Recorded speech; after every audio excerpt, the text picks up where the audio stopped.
Hi everybody, this is Devin Warren doing my presentation for Unit 6. I decided to do mine on teen suicide because it's always been something that has either influenced my life or I struggled with it when I was in high school. A lot of my friends did as well. And I think because it's such a taboo, nobody really talks about it. I think it's a really good idea to kind of just shed light on it, talk about it a little bit, and just give some information, I guess. So, yeah. Suicide is defined as death caused by self-directed injuries. So, basically, you have to have the intent to die when doing a behavior or any activity or something, which includes risk-taking activities. Reasons behind why people commit suicide include mental illnesses such as depression or bipolar disorder, triggering of many traumatic events occurring at one time or in a small time span, terminal illnesses. This happens a lot with elderly people and people with cancer. Any type of victimization such as abuse at home, bullying at school, anything like that. Death of loved ones is a big thing. Drug use also can trigger any type of depressive thoughts or suicidal thoughts, especially using depressants, which include alcohol. So drinking a lot can trigger a lot of suicidal thoughts. In 2007, more than 35,000 people in the United States alone killed themselves. This includes all ages, genders, and races. In the entire world, in that same year, and about every year since, there's been about 1 million deaths a year just from suicide. 90% of people who commit suicide also have been diagnosed with depression, and they usually have some type of mental illness. Besides that, it's not only depression, it's schizophrenia, bipolar disorder, anything that affects your cognition or your thought processes or anything like that.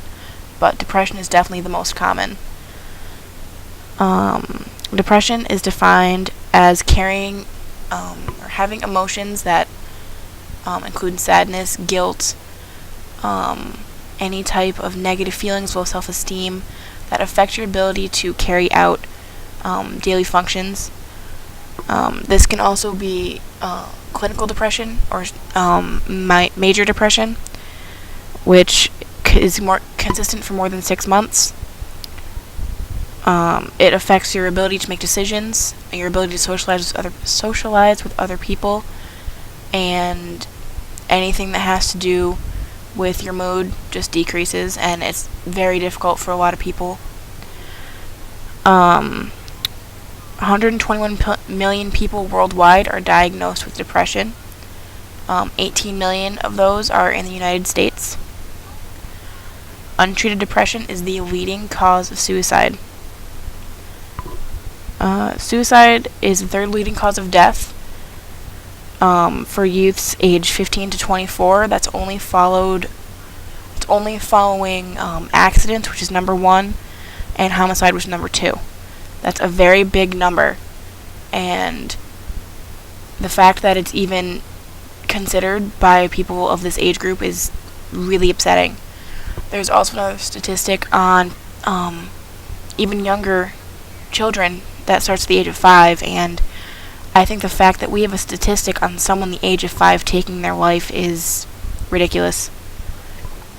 So another thing I'm going to talk about is kind of how to treat or prevent any type of youth suicide from happening, because youth suicide is increasing at the greatest rate of any other age group. The highest is teens and people in their 40s and 50s.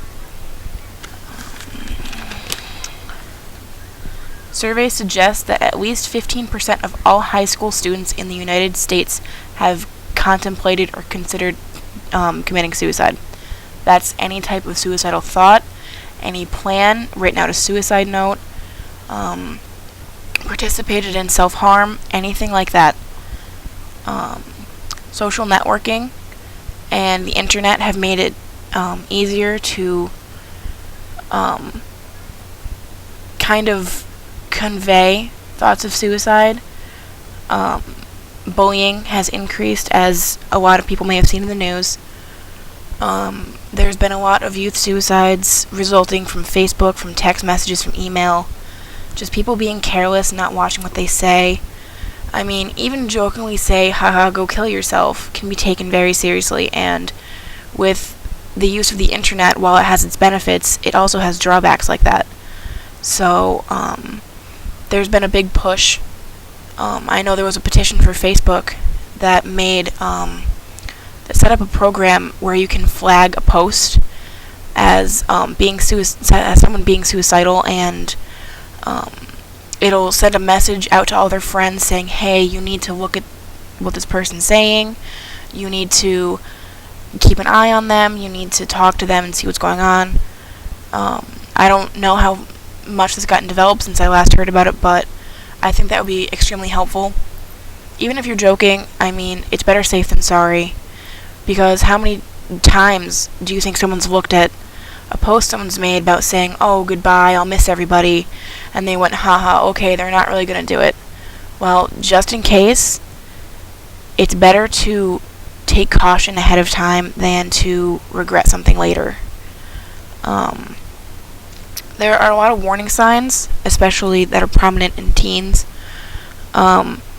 It's stuff like giving away favorite articles of clothing, giving away favorite just possessions in general, change in behavior like sleep and eating habits, difficulties with school.